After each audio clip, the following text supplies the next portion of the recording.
everyone. If everyone could just settle down and start getting a seat. We're at 3:35, so I'll start in a moment.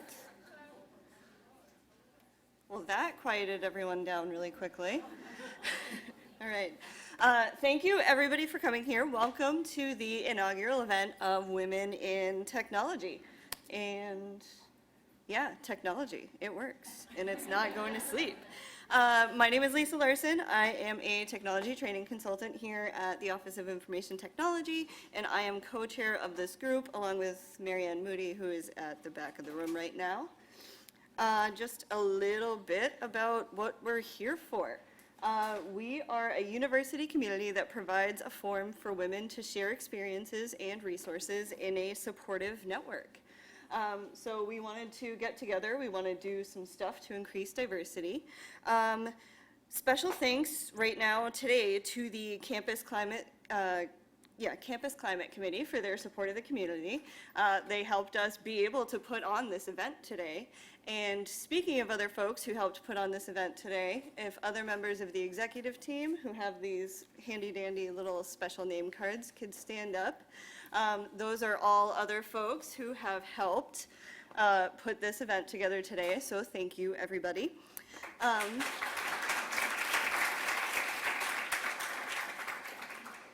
So we don't want you to just engage today, we want you to stay engaged with us. So today during the event, if you want to use the hashtag UMNWIT to communicate with us on Twitter.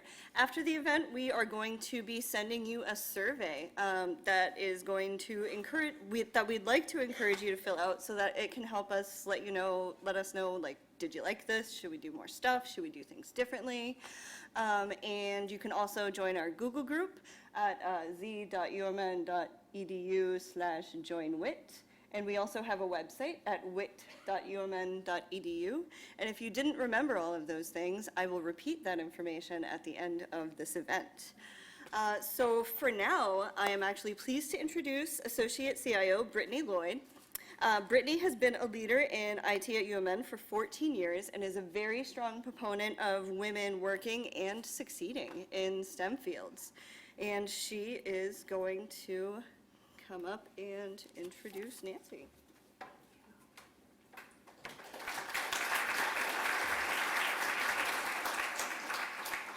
Thank you, Lisa.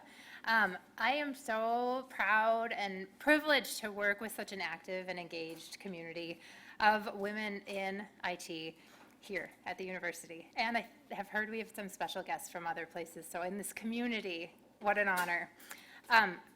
When I began leading technology teams a while back, I was often the only woman in the room. How many of you have had that experience? Show of hands. Not as many of you as I thought. I thought I might get most of the room on that.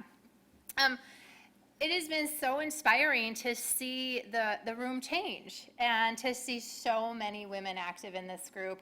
I think having a diverse workforce is one thing. Having a diversity in IT is a little bit lagging, and we're getting so much better at that. The last few months, the membership of this community is 190 people. And I want to give another round of applause to the formers of this group. You guys have just done an amazing job. Amazing job bringing together a community that was clearly ready to get together. So nice work with that. I have no doubt that our keynote speaker is partially to thank for this growth. So Nancy Lyons is the CEO of Clockwork Active Media, a Minneapolis-based company that specializes in digital content, strategy, and design.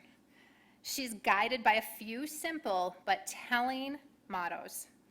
Think strategically, act thoughtfully, and be a good human. You guys get behind that? Yeah? Nancy is a prolific speaker on approaching technology and work with respect for humanity and diversity. Her notable accomplishments include speaking on a panel at the White House about respectful workplace cultures and receiving the Minneapolis-St. Paul Business Journal's Diversity in Business Award. It is our privilege to have her here with us to share her insights on empowering women and promoting diversity. Please join me in welcoming Nancy Lyons.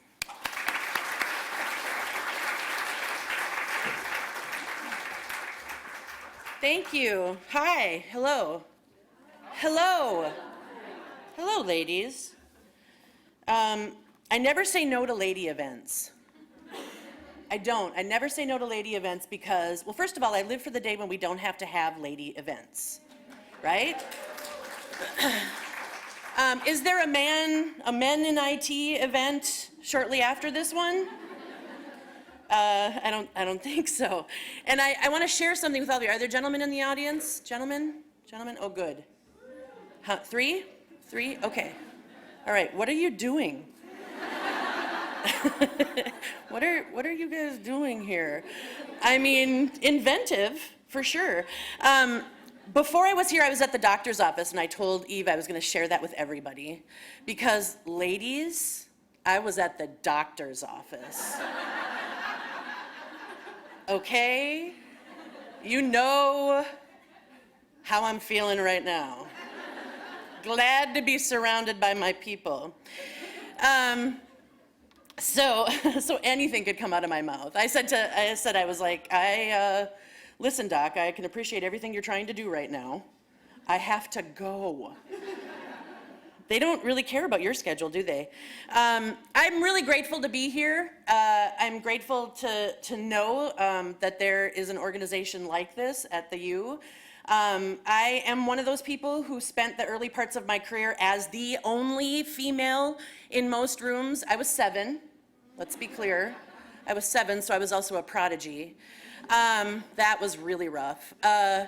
But I too am really grateful that we're seeing more and more women move into the tech space and do it really deliberately. Because for those of us who got here in the age of the dinosaur and those people that paved paths before me, we were accidents. There aren't a lot of people who end up in IT deliberately from generations like mine and before me. And I think some of the best careers that we have available to us happen by accident. So it's not like you woke up when you were 12 years old and thought, well, I'm going to be a technical writer.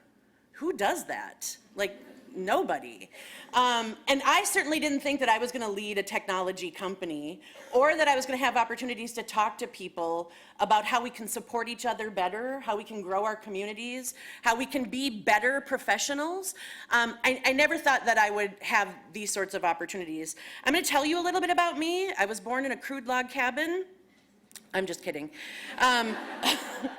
When I was growing up in small town Michigan, I didn't know IT was an option. How many of you knew IT? How many of you knew IT was an option? When you were in grade school, who talked to you about technology as a career option? You?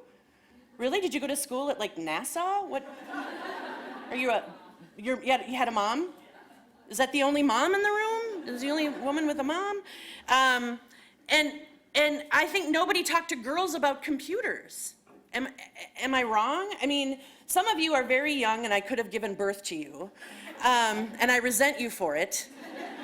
But some of you are not so young and I could have babysat for you, also resent you.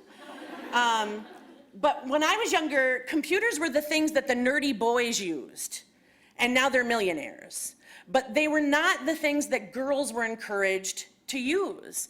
And they were not something that we were encouraged to explore. You could break it. And what do you figure out as an older technologist? You figure out you can't actually break it. And in fact, pushing it and understanding its boundaries are the things that make you better. And I think that's true of all things in life and in careers, right? Pushing the boundaries and pushing yourself to be better. I still tell people that no matter how many formal programs exist in environments like the University of Minnesota, the people that are the most intriguing to me are those people that possess the intellectual curiosity to continue to teach themselves, because they're problem solvers. The people that I don't want to do that are like surgeons, my dentist. Don't teach yourself, go to school. But technology is this vast frontier of opportunity where those of us who are explorers, we have the opportunity to teach ourselves new things and to discover answers to questions that perhaps no one else has discovered before. So we aren't nerds, and we're certainly not lady nerds, although you're my people, and I appreciate that about you. We're pioneers. And I think pioneer has a, that's a flavor of human that we don't often get included in. I think when we think about pioneers, we think about guys. When we think about our cultural story, when we associate the word pioneer with explorers, we're not thinking about women. Maybe Anne Bancroft, whatever, you're from Minnesota. But we don't think about women in that context. I got my first PC in college, and it was more of a word processor. And I remember in an early job, fresh out of school, I was exposed to my first Macintosh. And, Macs were the things that the weirdos used, right? PCs were what we were introduced to, unless you were in one of those fortunate households where your parents were sort of forward thinking too. I was not one of those people, and I still am in therapy for it. I got my hands on my first Mac, and nobody actually showed me how to use it. Nobody actually sat down with me because it was supposed to be so intuitive. And so I remember on a day when I was staying late at the office, I was there with one other person, and it was a gentleman who was a little older than me, a little more experienced, definitely was in a better position, had a better, I was a production assistant, and he had a title. And I went to leave, and I turned my Mac off. I just shut it down. And this gentleman who was sitting across the room from me got up out of his chair, charged at me, started yelling at me, started stroking the machine. I thought he was going to give it chest compressions, and tried to nurse my Mac back into consciousness while he lectured me on the fact that we don't shut Macs down in the same way that we turn PCs off. Now, PCs have since caught up, but we don't do it that way. And he talked to me like I was a maroon. Oh, sorry, that's your color. He talked to me like I was a moron. What he didn't do then, and honestly, I don't think he ever talked to me again. He walked away from me. And this was the same job where I had a boss who used to stand behind me knowing that I had no experience with a Macintosh computer. And he would stand behind me and he would watch me do things. And while he watched me, he would tell me, there's a better way to do that. You could do that with a keyboard. I'm like, there's a better way to be a boss, too. And someday I'm going to discover that. And I often credit that guy with being the reason for why I had to work for myself. He was the reason why I went out and I bought my first laptop, and I bought some books and decided to teach myself how to code, because the environments we had access to, if it wasn't a formal education environment, you had to find a workplace that was really open to fostering your interests in technology, and they were few and far between, and that was a man's space. And so I taught myself early how to hand code HTML and Perl. It's like, that was 1902. We don't use Perl anymore. And the reason I'm telling you that is because, not because my career is so storied and brilliant. It isn't. And it's a privilege to have any opportunity to talk to people who have careers that are brilliant. But because what we lacked then, we don't lack anymore, and that is support. And support systems and other people who care and don't want to explore these new horizons without taking their people with them. And I think women are really good at that. And I think that's what this group represents. The opportunity not just to push ourselves and our boundaries, not just to discover new things about technology, but also to take other people with us. And make sure that there are no exclusive clubs anymore, that the clubs that exist are the clubs that make us better, and we all get to belong. So women aren't late to this party. We just didn't know we had an invitation. And now we get to invite each other. And I do live for the day when we don't have any more lady events, when we simply have IT events and the contributors and the audience are all rich and they're a diverse, well, loaded, like, they're all rich. And they're a diverse reflection of the communities we serve and the communities we should be serving. We don't contribute to culture any differently than men do, but we do show up differently. And I think when it comes to contributing to culture, a culture that's open and inclusive and diverse, we have to stop looking to organizations to give us permission to do it. And we have to stop looking to organizations or authority figures to give us permission to change. We have that tendency, it's sort of human nature. We have to accept personal accountability and responsibility for change. And it might feel like the change that we're contributing to is small and insignificant, but it matters. It matters. I think the biggest barriers to change inside of organizations are individuals, are people. We feel victimized by what the organization has done before us, and we don't feel like we have any power to change it. But I'm here to tell you, I think it starts with you, each and every one of you. And what I was asked to talk about was, cultures, how we contribute to cultures in which women and diverse communities are welcomed and they thrive. So what do we know? We know that happy people do good work. How many of you are happy? You can tell me. You're happy? Oh, the guys aren't.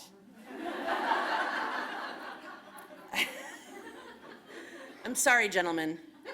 You won't find happiness here. I think happy is something that I like to remind people of. I want to talk about it. I find myself talking about it all the time, and I think the reason for that is we are largely influenced by this media that tells us how to. My doctor was just talking to me about the media. Just before, hi, how are you? Just before I came here, my doctor was talking to me about how the media tells us how we should look and how we should act and how we should show up and the clothes we should wear. And really, we are highly influenced by all of these sources outside of ourselves. And happiness is one of those things we have an idea of. We believe we know what it is and we're sort of heading for it, right? And we have this sense of what it should feel like. It'll be blissful, it'll be beautiful. And happiness is this place. It's a destination, and we're on our way there. And when we get there, right, we have found it, and then we will always be happy. Oh, two more. And then we will always be happy, right? And it's the sustained thing. Once you hit happiness, you are happy forever. And we're resentful of those people that appear to be happy because, well, I'm not happy like that. And I think the thing that we forget and the thing that gets lost in our pursuit of professional excellence is the idea that happiness is not a place that you land on, right? It's not this place that you get to, and then once you're there, you're always there. Happiness is a series of moments. And if you're so focused on that destination, off in the distance, you will miss the moments. And at the end of your life, it's just a series of moments that you thread together that make you feel good in the telling, right? And I think that work is creating a situation where we're sort of distracted and we've externalized happiness. It's less about us and it's more about where we work and how we feel when we're there. And the personal responsibility around work is something that we don't want to own. But we know that happy people do good work. And we know that happy people are what companies and teams want. You want to work with happy people. You want to surround yourself with other people who are joyful and they bring good energy and they feel good. And we know that happy looks something like purposeful and engaged and respected and autonomous. And when you think about it like that, it becomes clear that creating a culture in the context of your workplace, it isn't about the stuff that we tell in the story, like, what do you get? Well, you get a great salary and you get all these benefits. Nobody actually cares about those things, right? What they care about are the people that challenge them, the people that engage them, the people they get to collaborate with, the people who contribute to their ideas to make them better, And happiness is just like any relationship, right? Your workplace is like any relationship. Relationships take work. And we can't look to the other people to make us happy. You guys know this. I mean, this is lady talk 101, right? This is the stuff that we tell each other. He's never gonna make you happy. Right? Right? So this is not new information. I swear to you, I never say anything new when I talk to audiences. There's nothing brilliant about anything that ever comes out of my mouth. But it's true. It is sort of interesting that we have this tendency to want to put our happiness on other people. So if I come to work and work doesn't feel good, it's their fault. If I come to work and I'm not getting recognition for my contribution, it's their fault. If I come to work and I don't feel like we're moving forward and we're evolving and things are happening and we're seeing more women and we're seeing more people of color and we're doing the good work that we want to do, it's somebody else's fault. Because we live in this weird victim culture, right? Where instead of seeing ourselves as contributing to that, we see ourselves as a victim of that. And organizations can't actually change behavior. We have to be responsible for changing behavior. And individuals are weird. Humans are weird. I mean, you're weird. I am here to tell you, think about it. When you feel uncomfortable at work, what do? Well, you go to the bathroom. You meet Betty in the bathroom and you talk about how much work sucks. You and Betty, you talk to each other about how much work, then you pull in Sue. You and Betty and Sue are now talking about how much work sucks, and pretty soon you've got a lunch cohort. And you have something to talk about over sandwiches. Work sucks, and it's not getting any better. But you don't move the needle forward when you do that. You're not making any change when you do that. But that is what humans do, because we're waiting for the organization to tell us it's time for this to feel better. And the organization never will. We rarely apply the sort of relationship thinking that we bring home. Relationships are hard. It's hard to stay with somebody for 10 and 15 and 20 years. It's hard. It's hard to love somebody every day. There is no good reason to love anybody every day. I am here to tell you, there is not a person on this planet that deserves your love every single day. It doesn't matter if they came from you. Does not matter. Does not matter. We don't turn those demands that we put on other people, our children, our spouses, the people that we work with, we don't turn that stuff inward. Humans don't. Humans don't, right? We're really selfish. We walk through the world thinking only of ourselves. My raise, my promotion, my recognition, my stuff, my stress, my busy, my dirty house, my screwed up plumbing, me. That's how humans work. We're not looking around to see that other people are struggling with some of the same things, and we're not asking ourselves, what can I do to make today just a little bit better? Just a little bit better. What can I do to change this process so it doesn't feel as pointless tomorrow? Because you guys work at a university. I read about bureaucracy. I understand it exists. I imagine that there are days when you're like, oh, do I really have to ask 33 people for permission to walk down the hall? I know what goes on in these places. And if you don't want to ask 33 people for permission to walk down the hall, what are you going to do to change the policy? What data are you going to discover that tells a different story? And where are you going to make a difference so that you can change the things that create these perceived barriers? So my question for you is, what do you stand for? If you're not going to move the needle forward, what do you stand for? What are your values? We expect organizations to articulate values in a way that helps us to align with them.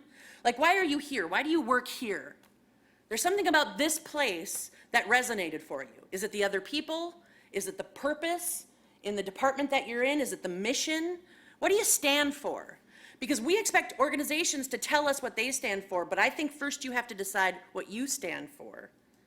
And values create a feeling about places and about people.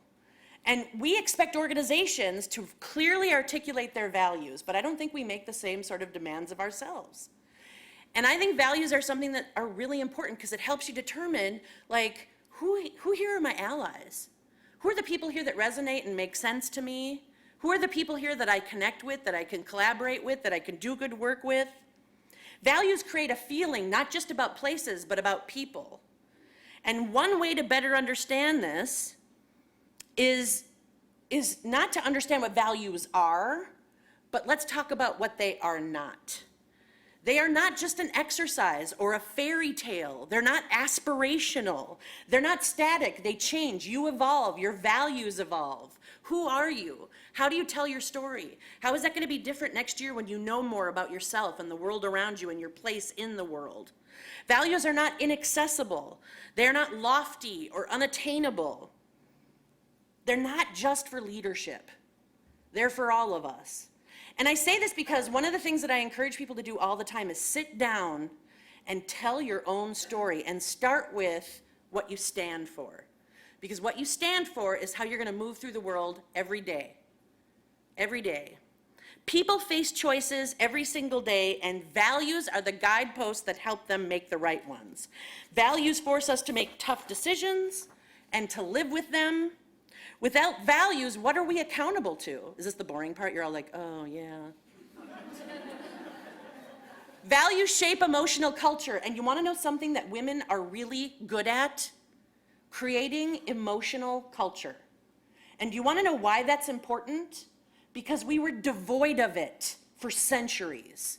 And now we're recognizing the importance of it in the workplace, and we cannot function without it. We can't. And it's innate for us. And I'm not generalizing, and I'm certainly not, I mean, I didn't know there were going to be dudes here, frankly. I didn't know I had to worry about how they would react. Often when we talk about culture, things like culture, we're sort of implicitly talking about cognitive culture. So those are the things that you think and you say at work. You're supposed to think and say at work. But I met this woman. Her name is Sigal Barsad. You can look her up. She's cool. She's a professor at the Wharton School. We met each other when I was doing a talk in Iowa about probably culture. That's what I talk about. Sigal Barsad does research around emotional culture, and she's discovered, she's got data that suggests that emotional culture is as important as cognitive culture in the workplace. And what's more, she says, and this is where I think women are really important, she says that love at work is critical. Now, how many of us were told to keep your love at home? Do not bring that love crap to work. We don't have any room for it. And if you cry, there's nothing but shame here for you. Right? I just cried at a staff meeting last week and I was like, watch it. First person that calls me out for crying is a dead man. And I had somebody cry in a meeting yesterday and I said, she gets to cry. We get to cry. Because sometimes work is disappointing and sometimes other people are disappointing. And the thing that makes work feel better is this thing called companionate love, where you feel like you have a person, at least one, who is on your side. It's not love, like I want to hold your hand or touch you in any way I don't. There will never be a good time for that at work. We're not doing that. But companionate love, knowing somebody has your back. Knowing somebody is the person who will tell you the truth no matter what. Knowing somebody is absolutely on your team and somebody wants you better. They want you better. That is the kind of thing that we need more of at work, and women are great at it. We're great at it. You know what else we're really good at? We're good at, when we admire somebody, we're good at telling them. We're good at telling them. Not in creepy ways, but you know. And people need to hear that. Emotional culture is defined as what you're supposed to express and repress at work when the boss isn't around. So express, but repress at work when the boss isn't around. This complements cognitive culture, which is typically what workplaces focus on, what you're supposed to think when the boss isn't around. So what you're supposed to think, not feel, when the boss isn't around, like values and behaviors and ethics.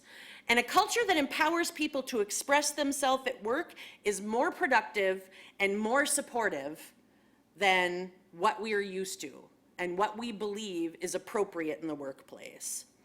Values, when lived and externalized, are your greatest recruitment tool. So if you want to attract more women, you want to attract into the IT, I always say people crawl in through your window. They don't come in through your front door. You guys are the window for IT at the University of Minnesota.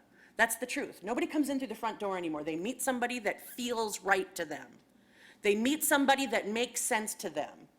That's why marketing departments are becoming more and more marginalized. Anybody in marketing?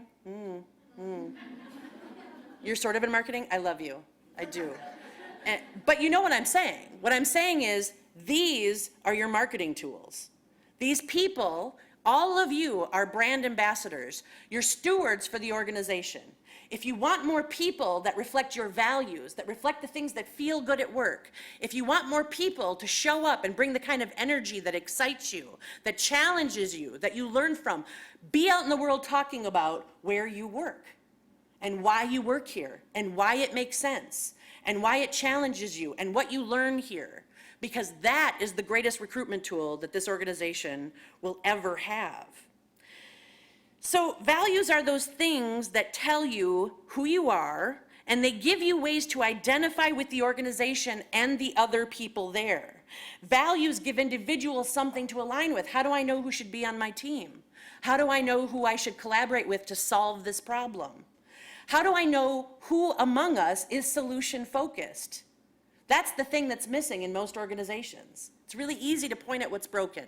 It's really hard to be the thing, the person, the influence that decides to fix it. And especially when you're in a bureaucratic organization, right? Because you feel like fixing will never be something that is valued. Why fix it? It's been this way forever. Why fix the problem? If nobody else cares, why should I? Why should you? What do you stand for? What do you stand for? Do you stand for the status quo? Do you stand for the way things have always been? Or do you stand for the future of an organization that embraces more people as excited to be here as you? As excited about the possibility and the future of the organization as you? Values inspire and give people purpose and meaning. They increase your sense of focus. So we talk a lot about values in this culture. We also talk about things like beer, I don't know if you've noticed, but there's a brewery explosion in this town. It's crazy. But we talk about things like beer. When they talk about my workplace, when they talk about why people work there, they bring up the fact that there's a beer tap. There are now 3, by the way. They bring up the fact that as if we're drunken Razor scooter riders all day long. Like, that's what we do. We just fly around on scooters, drinking pints of beer, never doing any work.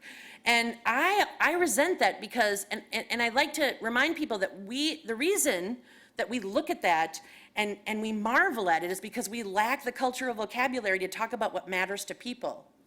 And what matters to people are the other people.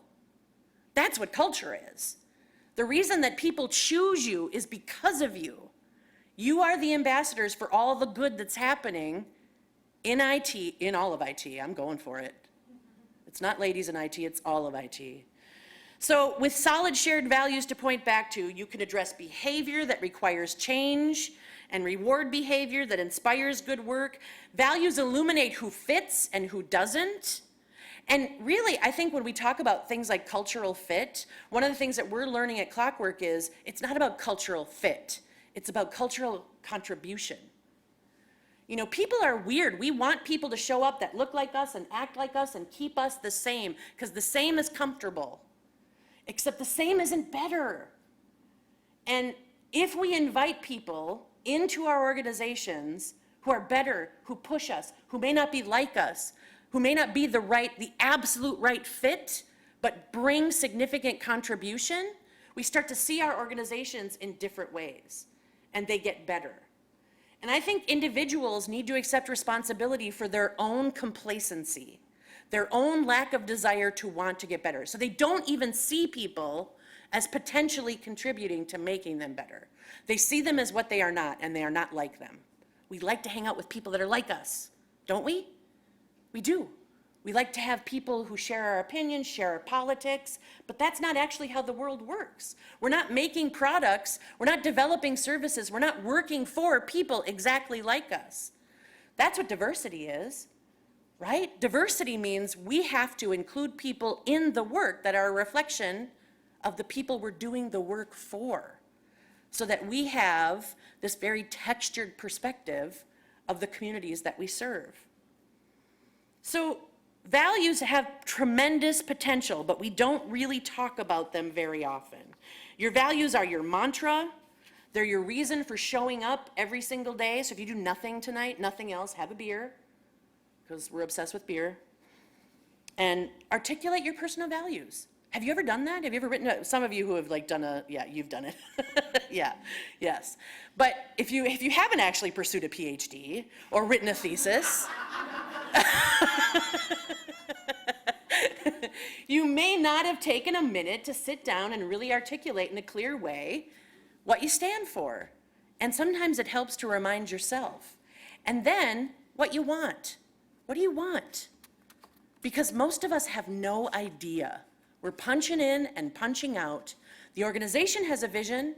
The organization has a mission. Do you? Do you? And are you going to let theirs be yours?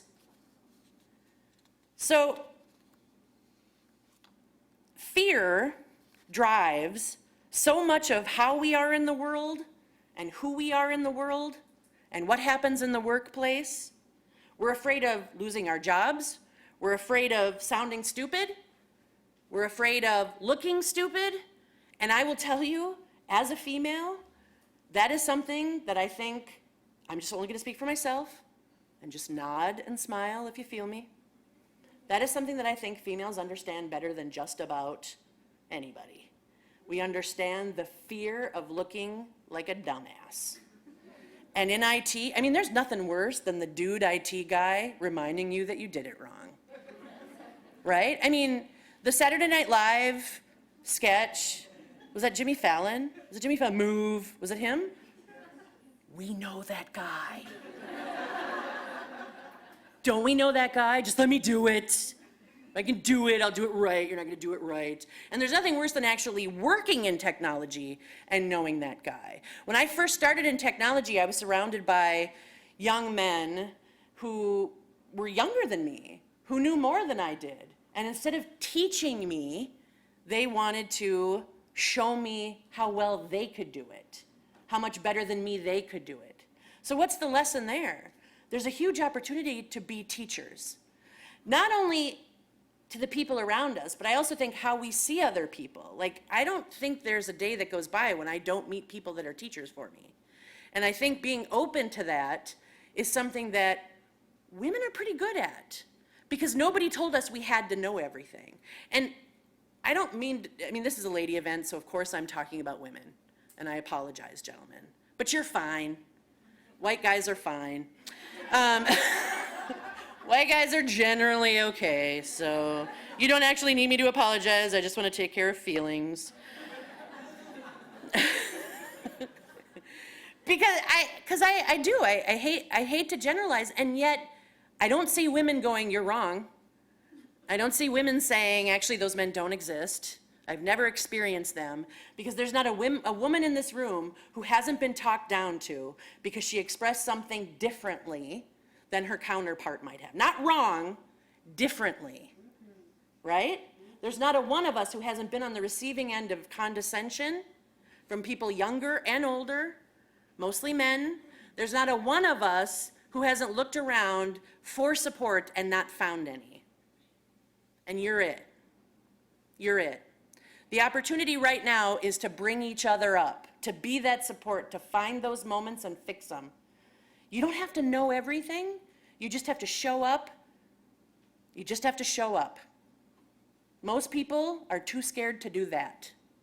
Just showing up and being in IT and being a pioneer, that's significant. You may not feel that every day. You might go home, throw some hamburgers on the grill and think, my life is mediocre. Guess what? Life is sort of mediocre. My life is mediocre. And I also think, I have this partner that I reference often.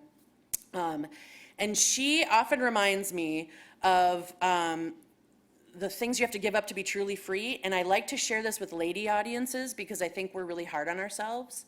We're really hard at imposter syndrome, you know. I mean, it was Denise Jenkins, she gave a talk for you. Jacobs, that's it, recently. And I saw her slide and it just spoke to me, right? Don't tell her I said Jenkins. It was just one of those moments.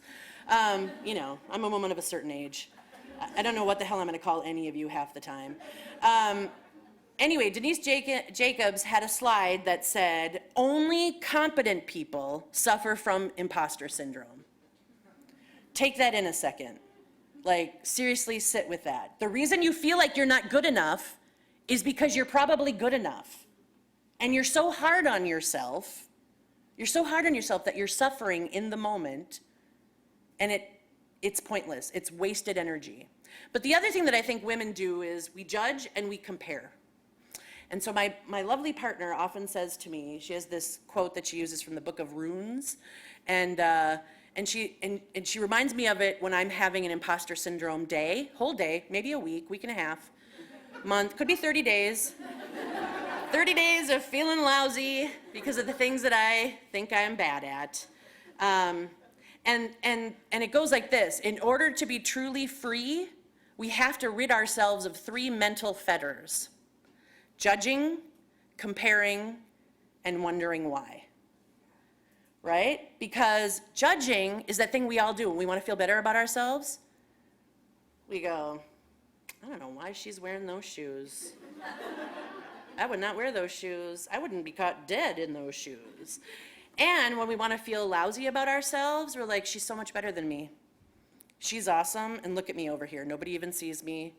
I'm not contributing in any meaningful way. I might as well just punch out and go home, right? And then wondering why. How come he got a promotion? How come we're doing it her way and not my way? How come nobody sees me? And the wondering why thing is sort of interesting because what my dear partner has made up is, as you move down your path, the whys become clear.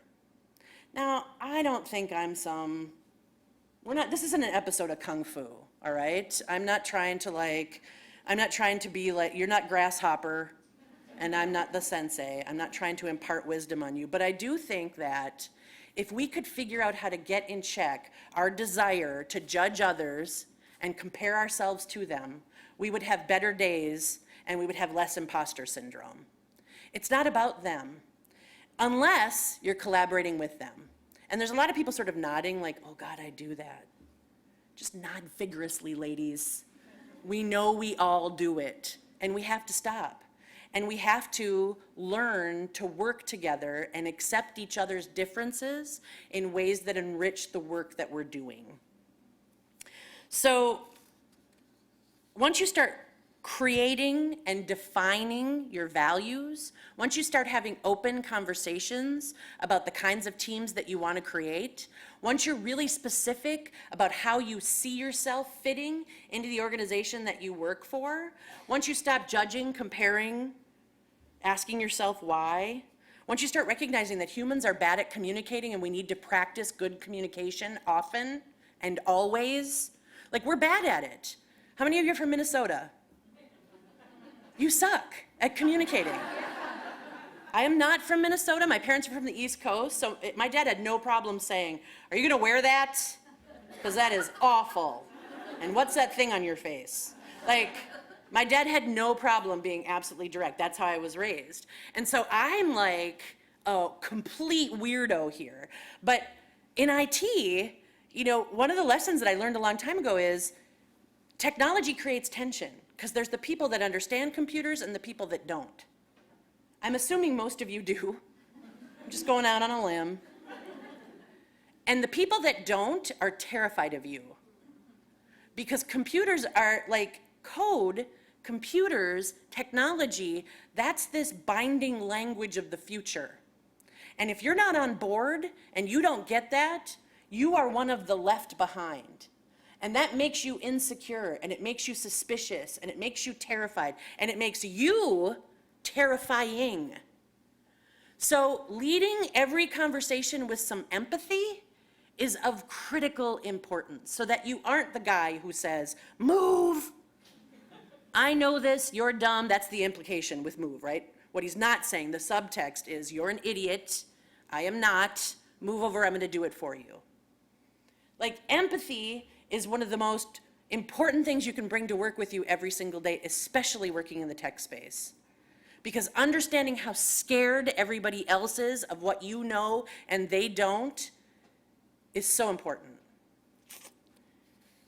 And we're in a business, and we're in a time in the history of business in which taking risks is expected. And in the tech space, that's all we do. Every keystroke is a risk, is it not? And yet they expect that it's going to work perfectly, whatever it is. I mean, we know that technology is nothing but a series of experiments. And they may work and they may not, but we know for sure they're going to cost you. Right? The rest of the world has not caught on to that part of the conversation. They are not clear. They're like, well, it's cheap. One guy and a computer, one woman and a thing. It's cheap. It's not cheap. It's not cheap. It's not easy. And we actually may not know what we're doing. Because you can't know all of it, right? We don't live in a culture that has room for that. We're not operating in a business climate where you get to make mistakes. In fact, mistakes are bad, and yet we all know, don't tell anybody, just give each other knowing looks across the aisle. We all know that we make mistakes every single day. And not because we didn't know something, but because we were experimenting to get the thing to work. So experimentation is a critical part of evolution in business. Taking risks are things that we accept on the regular. That's what we do, that we go to work to take risks. And we hope that by the end of the day, that thing works. It may not. It's not cheap and it's not easy. So we know what we're shouldering on a regular basis. They do not.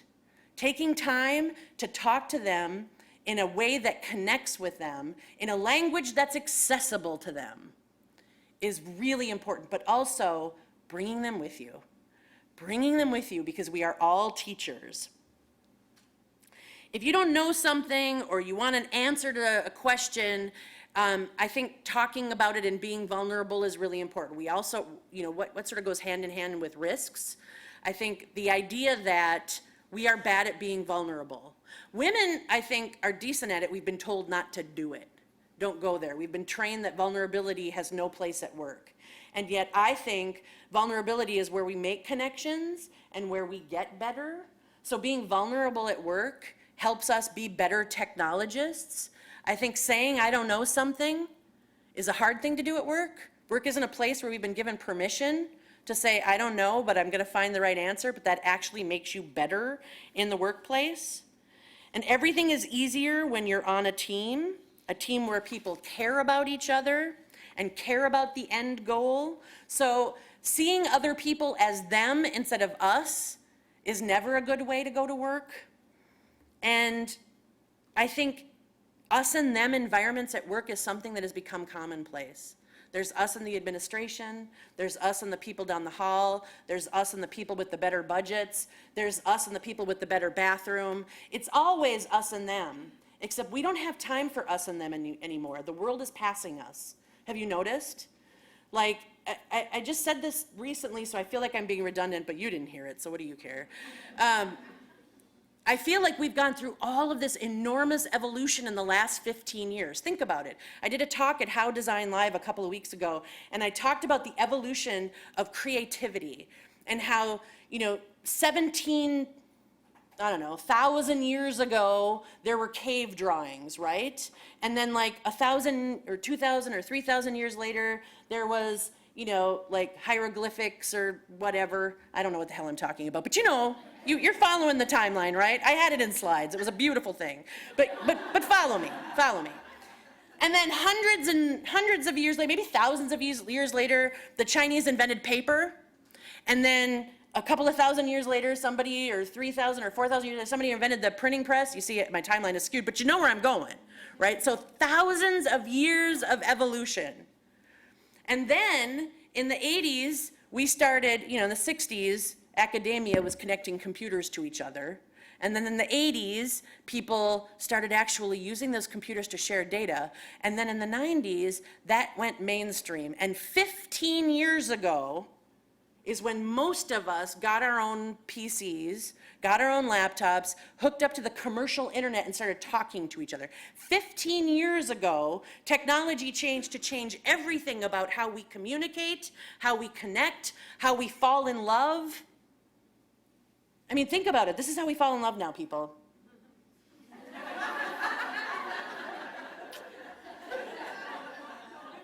It's changed everything. Do you know the one thing that hasn't changed? Work. Who we are at work, how we go to work. We have the same expectations that we did 20 and 30 years ago. Come to the pen, show up, punch in, do your thing, leave at 5.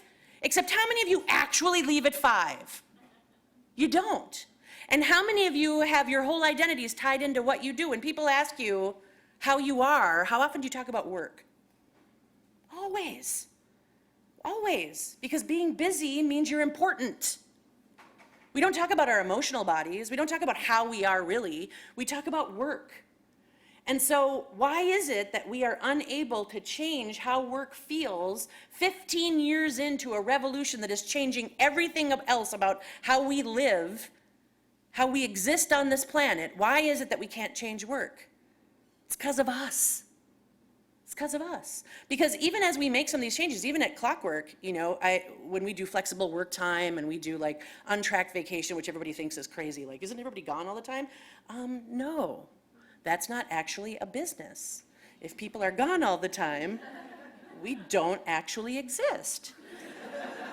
I don't know why people have such a hard time with that one. But let's talk about like flexibility, you know, job share flexibility when people, you know, work different hours or they don't work on Friday, or they're not in the office on Friday. It's fine to have those policies, but you can't have those policies if people don't let people use those policies. And I'm not talking about HR. I'm not talking about the bureaucrats and leadership. I'm talking about you. I'm talking about you. Whatever arrangement Betty made with the organization, Betty gets to make.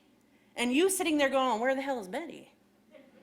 How come she's not sitting in her seat working like I'm working? Because you didn't make the smart arrangement that Betty made. You are not Betty. Do you see what I'm saying? So it's how we are emotionally with each other that is really creating barriers to progress at work. You can talk about the policies till you're blue, but if you don't let people actually live them, we're not doing it. We're not doing it right. We're not evolving. We're not changing. You can talk about it all you want. That's where judging gets in the way at work. That's why work isn't changing. So if you want to think about what you can do to be a change maker, to be a catalyst for change at work, I'm going to tell you things that are not new, that are not brilliant, and that you have heard before. Yes, I'm going to write a whole book full of crap you've heard before. Because that's always the stuff that resonates the most with people. Crap You've Heard Before by Nancy Lyons. Thank you. Be proactive. You've heard me make mention of the fact that if you want something to change, be a part of what makes the change. Be proactive. It's easy to point at the things that are broken. It's hard to make change. Don't wait to be told what to do. Come in ready to lead. I think people perceive leadership as being this thing at the top. We are all leaders. We are all leaders, whether you're leading conversation, whether you're leading an initiative, whether you're leading a team, whether you're bringing solid, healthy energy, whether you're leading a project, whatever it is, we are all leaders. We are not looking to that person. We are bringing it ourselves. Lead with good ideas, lead by working hard and intelligently, lead by setting an example, have a vision, be willing to work toward it, exhibit persistence. Commit to ideas, to purpose, to vision. Let this be a wake-up call. If work is just work for you, figure out what'll get you out of that pattern, because work cannot be work any longer. It has to be a place where you find some joy. It has to be a place where you find some camaraderie, where you have some of that companionate love, where you're making a real difference, where you're doing something that has purpose. Exhibit persistence. Purpose, vision, also know when to give up. Just because it was your idea doesn't mean it was the best idea, doesn't mean it was the idea that we should execute on, doesn't mean we can afford it, doesn't mean it wasn't brilliant, Brilliant, know when to give up. Let go, move on. Here's another one, act with integrity. Ask yourself, am I acting with integrity when I have this conversation? When I point out this flaw? When I bring up this issue? Am I entirely acting with integrity? Carry yourself with respect and treat others with respect always. Always. That's the single most important thing you can do to facilitate a healthy and diverse work environment. And when I say respect, it doesn't mean just being nice. It means being open. Being open. Because if you want to be a truly diverse work environment, other people are not going to be like you. It's a theme. I keep bringing it up. It's the hardest, especially we're in Minnesota, people. We just want everybody to come in dressed like a Viking. But we want them to be super passive aggressive. You know, so they got to be, but don't actually act that way. Be open-minded. Think about people and business and change. Think about everything. Be an active thinker. Engage in that way. I think those people are open to new things. They're open to assessing old things. They're open to experimenting. This is where I fall down. Be tolerant of people and ideas. And I would go one step further. Don't just be tolerant. Be open to other people's ideas. You're not tolerating the people that are working with you. You're learning from them. You're not giving them permission to talk even though you don't agree with them. You're actually putting yourself in check and seeing what you might not know, which I think is huge. Resist internal politics and the negative naysayers who are afraid of change or progress. Do we know those people? Anybody? Anybody know those people? Oh, yeah, only you? I'm sorry. I'm sorry, your life must be hell. She's the one that has them. Resist the temptation to be a secure minion and to worry only about taking home a paycheck. I realize that that is a tough order. That is a tall order, but we are all victims of it. Here's what I'm here to tell you one thing. You are in IT, right? You are in IT. Everybody wants you. Everybody wants you. You have valuable skills and you're female. You got nothing but leverage, ladies. Use it. Use it. If this isn't the, sorry, this is probably not, but if if this isn't the place that makes you want to get up in the morning and bring everything you have, go someplace else. Find that place. And if this is the place, commit to that. Commit to that. You're in IT. They are hiring you like crazy. You are not the victim of a job. You're the expert. You get to bring it every single day. Rejection and failure are certain. Learn from these moments instead of letting them get in the way. We are bad at rejection. Oh my God.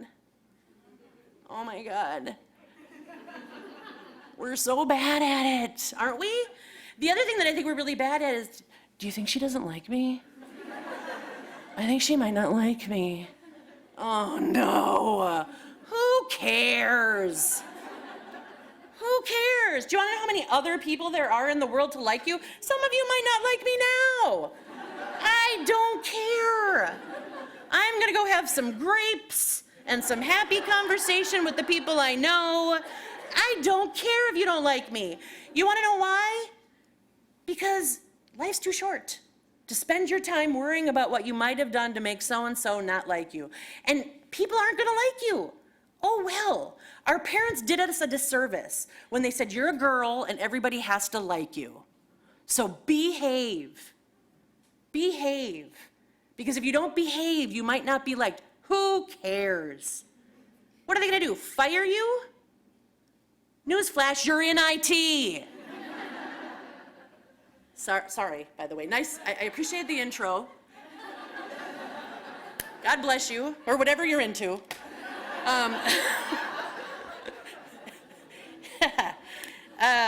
So rejection and failure are certain. You got to learn from those moments instead of letting them get in the way of your progress. Bring that energy to the team. If someone makes a mistake, support them, and find ways to keep moving. So not only go easy on yourself when it comes to mistakes, go easy on the people around you.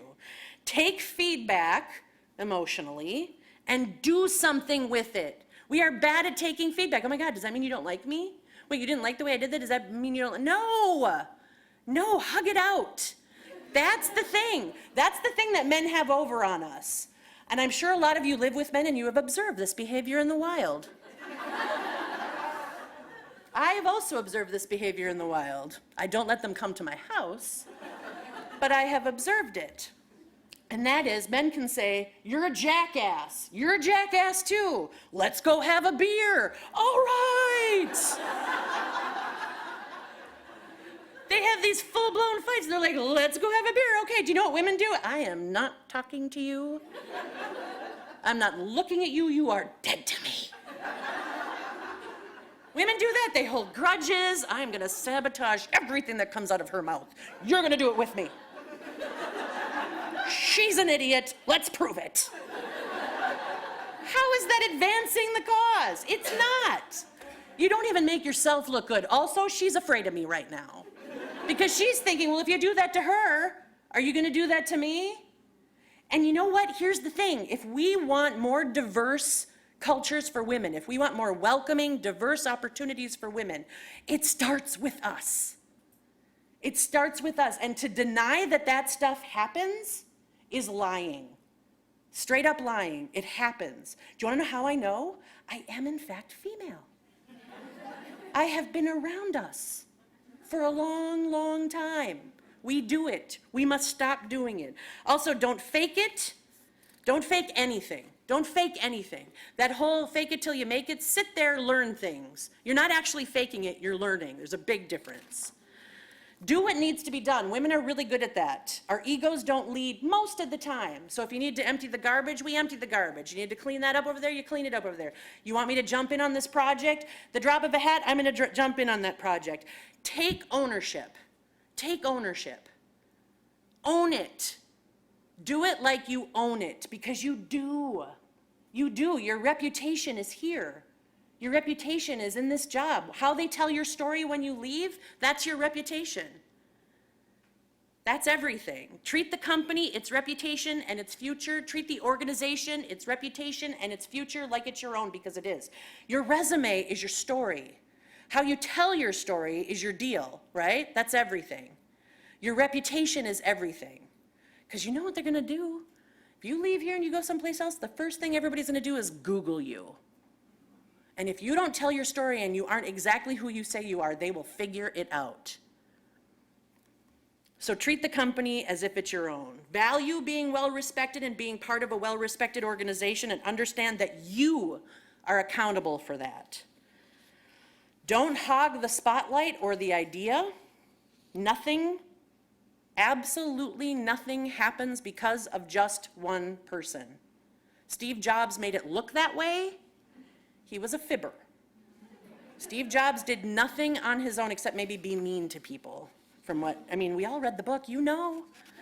You're all like, oh my God, did she say that about Steve Jobs? Yep, I sure did. He was mean to people.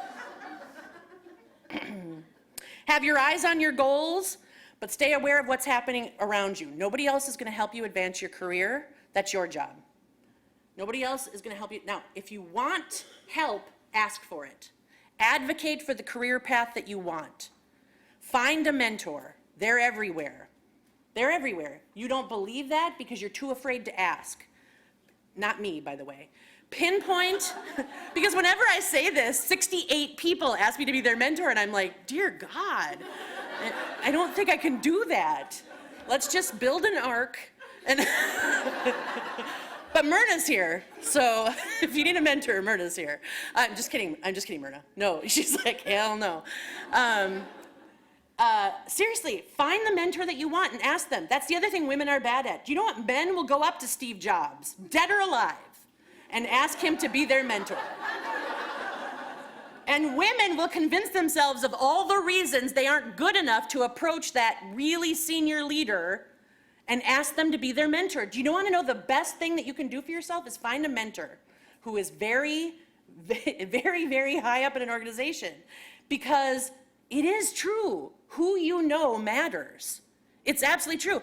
I am at that point in my career where I'm finally realizing that asking for the business that I want is the way the world works. But it took me so long as a female to get there. I thought, oh, I had to prove myself and I wasn't good enough, and oh, I was at these things, but I couldn't actually say, and da-da-da-da-da. Recently, I asked the CEO of a $6 billion company why we weren't working for him. Do you want to know what he said? I don't know. Why aren't you working for us? We should change that. Boom. Women don't work that way. It took me 20 years to find the confidence to do that. And it was because I surround myself with other women who helped me figure that out. Don't wait to be told you can. Point to the person you want to be your mentor and ask. And give them a story and a bunch of reasons for why they can't refuse. And then use that person as the teacher you need, have the vision for the career that you want, and head there. Because the only thing standing between you and that is you and your ability to ask for what you want, which, by the way, men are really, really good at, if you're not getting that from this whole talk. So also be humble.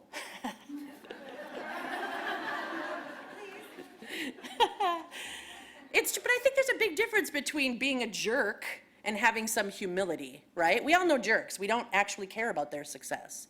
But people who have the right balance of humility, but power, we can respect those people. We know those women, right? I mean, I don't take myself that seriously. It's a real honor that you asked me to be here today and that we're having this conversation. But I'm gonna go home and put on cargo shorts and crawl around in my garden just like everybody else. So nobody is actually all that. Nobody. We are all the same. We are all born good enough. We are good enough because we are human. So somebody's title should not be a barrier to your connection. Trust me on this one. So transparency in credit, really important. Share credit. Because you've all been on the receiving end when you don't get recognized for what you've contributed, right? Share credit. There's nothing wrong with it. There's nothing wrong with sharing credit. And again, nobody does things alone. Share recognition, share the reward. At every turn, notice what the people around you are doing. Because most of us go through the day only noticing what's on our own plates. And it makes all the difference in the world to turn to the person next to you and say, you are doing a great job. I have a friend who gives compliments all the time. I finally noticed it about her and I said, wow, you are really good at giving compliments. But you wanna know why I noticed? Because she doesn't let anything go unnoticed. And it makes such a huge difference in your day. Think about that kind of energy and how you can bring it. Work will always be work. I cannot change that for you. Work, by its very nature, sucks because we have to do it and nothing about that is going to change. Leaders can't make companies better without people who want them to be better. The company on its own doesn't make it better without people who are interested in change. And in the end, we are not curing cancer. We're just going to work. We're just trying to find some meaning in our days. I wish we were curing cancer. Then we could all have a reason to wake up, right? Some mornings it's hard just to get out of bed. But we have to bring lightness and we have to bring some perspective to what we're doing. So ultimately, show up. Here it is. This is the thing that I did not make up myself. It's the golden rule, right? Show up the way you want other people to show up and treat people the way you want to be treated. And find the opportunities, head for them, bring other people along with you. So all I have to share with you now is my personal values that I try to live every day, which include WYSIWYG. I figured this crowd would get that. What you see is what you get. And pretense doesn't help anybody. Each day, I think we owe it to ourselves to try and be just a little bit better. And I hope that this conversation has inspired you to do that. So let's have a group hug. Thanks for having me.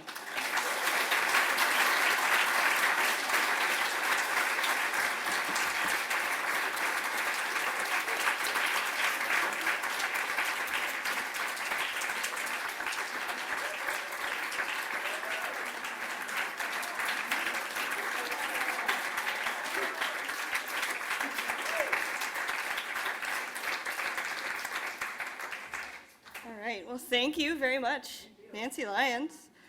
Thank you all for showing up. We really appreciate it. Again, like I said at the beginning, those are some URLs that will help you stay engaged with us. We are having a happy hour at Sally's Saloon over on Washington, so please feel free to join us for some socializing and being supportive, which is what we're all here for today. And yeah, thanks.